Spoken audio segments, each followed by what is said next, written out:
I'm glad to have you here.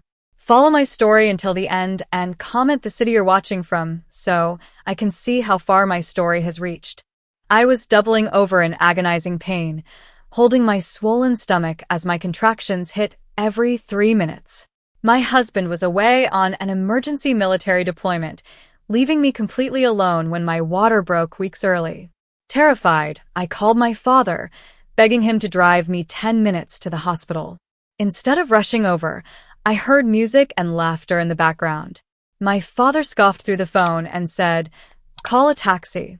I'm busy hosting the family party for your stepsister, and you're ruining the mood." He hung up on me. But a week later, when my father showed up at my doorstep with a fake smile to meet his new grandchild, the man who answered the door made him turn completely pale. I'm glad to have you here. Follow my story until the end and comment the city you're watching from so I can see how far my story has reached. My name is Rachel, and I am 29 years old. For as long as I can remember, my relationship with my father, Richard, was defined by how easily he could replace me. When my mother passed away during my teenage years, I thought my father and I would grow closer.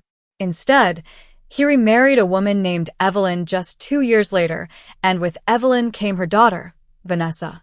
Overnight, Vanessa became the absolute center of my father's universe. She was the stepdaughter who could do no wrong, while I was simply the daughter who reminded him of a past he wanted to forget. If Vanessa had a dance recital, Richard was in the front row with flowers. If I graduated with honors, he sent a text message because he was busy with work. Despite years of subtle rejection, I still held on to the naive hope that my father would step up when it truly mattered. 9 months ago, I found out I was pregnant with my first child. My husband, Mark, serves as a captain in the military, and just 2 months before my due date, his unit was deployed overseas. The news hit me hard. Facing the final weeks of pregnancy alone was terrifying. Seeing my distress, my father put a hand on my shoulder and made a solemn promise. "Don't worry, Rachel," he said with practiced warmth. "Mark is serving our country, so I will step in. When the time comes, no matter what I'm doing, I'll be there to take you to the hospital. You can count on your dad." I wanted so desperately to believe him. I wanted to believe that the arrival of his first grandchild would finally bridge the distance between us. I trusted his promise completely unaware that to Richard, family promises meant nothing when weighed against Vanessa's ego. My labor began 3 weeks early on a crisp Saturday evening. It started as a low, dull ache in my back, but within an hour, the pain intensified into sharp, excruciating contractions that doubled me over on the living room floor. When my water broke right there on the rug, panic surged through my veins. Mark was halfway across the world on deployment, unreachable by phone. I was completely alone. I checked my phone. The contractions were hitting every 4 minutes. Standing up was nearly impossible, and driving myself to the hospital in this condition was out of the question. With shaking hands, I dialed my father's number. He was my designated emergency contact, the man who had promised to be there no matter what. The line rang 4 times before he finally picked up, but instead of a concerned voice, the loud blast of music, clinking glasses, and boisterous laughter filled my ear. "Dad," I gasped, clutching my stomach as another wave of pain ripped through me. "Dad, it's happening. My water broke. I'm in labor, and the contractions are getting worse. Please, you need to come take me to the hospital right now." There was a brief silence on the other end, followed by a heavy, annoyed sigh. "Rachel? Are you serious right now?" My father scoffed, his tone dripping with irritation. "Tonight of all nights." "What?" I whimpered, tears streaming down my face. "Dad, I can barely walk. You promised." "I am hosting a dinner party at the country club," he interrupted sharply, his voice cold and devoid of any empathy. "We are celebrating Vanessa's major promotion. The entire family is here, including executives from my target client. I am not abandoning my guests and ruining Vanessa's big night just because you're having a panic attack." "Dad, I'm not having a panic attack. I'm having a baby." I sobbed into the phone. "I have no one else. Call a taxi or emergency services and stop disturbing us," he snapped aggressively. You always have to make everything about yourself and ruin the mood. Do not call this number again tonight. Before I could even choke out another word, the line went dead. The phone slipped from my numb fingers, landing softly on the carpet as another excruciating contraction tore through my abdomen. I crumpled onto my knees, sobbing from both the physical pain and the crushing weight of my father's cruelty. Outside, a sudden autumn storm had rolled in, battering my windows with heavy rain and wind. Desperate, I opened my phone with trembling hands to order an Uber, but the screen displayed a bright red warning: no drivers available due to severe weather conditions. I tried calling local taxi companies, but every automated voice informed me of a 45-minute wait. I didn't have 45 minutes. My body was already pushing.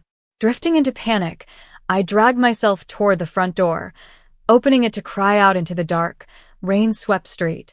Just across the narrow driveway, a light clicked on in my neighbor's house. Mr. Harrison, a 72-year-old retired military veteran who usually kept to himself, was standing on his porch checking his mail. He saw me slumping against the doorframe, drenched in rain and gasping for breath. "Rachel," he called out, instantly rushing down his steps with a speed that defied his age. "What's wrong, child?" "My baby, he's coming now," I choked out, tears mixing with the rain on my cheeks. "My husband is deployed, and no one is coming for me." Mr. Harrison didn't ask questions. He didn't hesitate for a single second. "Hold on to me," he said firmly, wrapping his steady, weathered arm around my shoulders. He guided me into his heavy-duty SUV, grabbed a clean blanket from his back seat, and wrapped it around my shivering shoulders. He drove through the torrential downpour with calm, military precision, calling the hospital ahead of time to alert the labor and delivery team. When we arrived at the emergency bay, Mr. Harrison didn't just drop me off. He stayed right by my side, holding my hand in the delivery room and giving me the strength I so desperately needed. 2 hours later, after a terrifying and exhausting labor, the room filled with the sweet, loud cry of my newborn son, Liam. As the nurse placed my healthy baby boy on my chest, I looked over at Mr. Harrison, who was quietly wiping a tear from his eye. A stranger had given me the love and protection my own father had so callously denied me. "I'm glad to have you here. Follow my story until the end and comment the city you're watching from so I can see how far my story has reached." 1 week after Liam's birth, I was settling into a quiet routine at home. My father had not called once since hanging up on me in the emergency room. But on a sunny Saturday afternoon, a knock sounded at my front door. I opened it to find my father, Richard, standing on the porch alongside Evelyn and Vanessa. They were dressed in expensive designer clothes, holding a cheap plastic teddy bear and a camera. "Rachel," my father said with a broad, rehearsed smile, acting as if nothing had ever happened. "We decided to drop by and finally meet our new grandson. Move aside so we can get some family photos for my social media." I stood in the doorway, staring at them with cold detachment.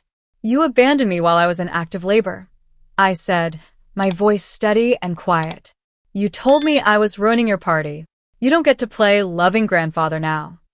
Before my father could offer a defensive retort, a tall man wearing a crisp, high-ranking military dress uniform stepped up behind me. It was Colonel David Harrison, Mr. Harrison's son, who had flown in to check on his father and assist me while Mark was deployed. "Is there a problem here, Rachel?" Colonel Harrison asked, his voice echoing with military authority. My father's arrogant smile instantly vanished, and his face turned dead pale. He recognized Colonel Harrison immediately.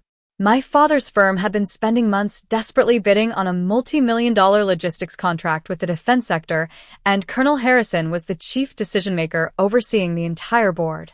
"See Colonel Harrison?" my father stammered, his confident posture completely collapsing into terror as he realized who was standing in my hallway. Colonel Harrison looked at my father with absolute disgust, recognizing him from the contract review meetings. "Richard," the colonel said coldly, his eyes narrowing. "I didn't realize this was how you treated your own family, leaving your pregnant daughter stranded in active labor while her husband serves our country overseas." My father began stammering, sweating through his expensive shirt. "Colonel, please, it was just a terrible misunderstanding." We were going to help, but... Save your lies, Colonel Harrison interrupted, his voice dropping into a dangerous, icy tone. My father was the one who had to rush Rachel to the hospital because you were too busy partying. A man who abandons his own child in a crisis has no honor, no integrity, and zero character.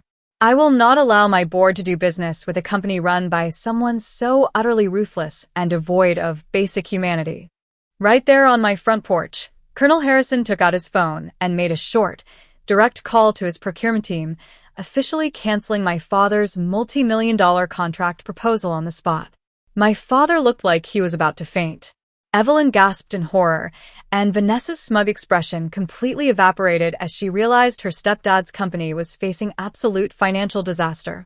They had traded a lifelong relationship with me and a massive business contract for a single evening of superficial vanity.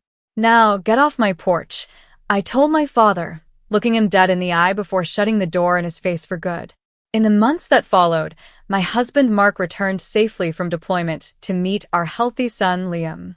We officially cut off all contact with my father and his toxic new family, choosing instead to surround ourselves with people who actually loved and supported us, like Mr. Harrison and his son, who proved that real family isn't about blood, it's about who shows up when you need them most. Standing up for myself was hard, but protecting my son and my peace was worth every second. Now, I'm curious about your thoughts. What would you have done if your own parent abandoned you during such a critical moment? Have you ever had to cut off a toxic relative who treated you like an option? Drop your thoughts in the comments below, and don't forget to like and subscribe for more stories.